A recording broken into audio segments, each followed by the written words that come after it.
কিয়ামতের দিন সবচেয়ে বেশি শাস্তি দেয়া হবে তাদেরকে যারা আল্লাহর সৃষ্টির সাথে সাদৃশ্য করে কিছু করতে চায়।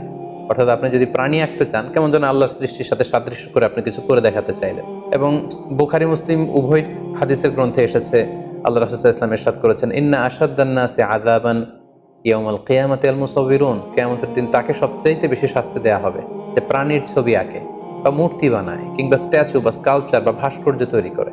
পাশাপাশি যারা প্রাণীর ছবি অঙ্কন করতে চায় বা মূর্তি বা ভাস্কর্য তৈরি করতে চায়, কিয়ামতের দিন তাদেরকে কঠিন শাস্তি দেওয়ার পাশাপাশি আল্লাহ তাআলা সেই মূর্তি, প্রাণী বা ছবিগুলোকে এনে বলবেন যে আহিয়ু মা খলাকতুম, তোমরা যেগুলো তৈরি করেছিলে এগুলোর জীবন দাও। একটা মানুষের ছবি যখন স্কেচ করা হয়, এটা একটা ছবি, কিন্তু এটাতে জীবন দেওয়ার সুযোগ কিন্তু আমাদের নেই। রূহ বা প্রাণ দিতে পারেন কেবলমাত্র আল্লাহ তাআলা। তো সেদিন আল্লাহ বলবেন আহিয়ু মা খলাকতুম, তোমরা যা তৈরি করেছো এটার ভেতরে তোমরা প্রাণ দাও, এবং সেটা সক্ষমতা কখনোই আমাদের হবে না।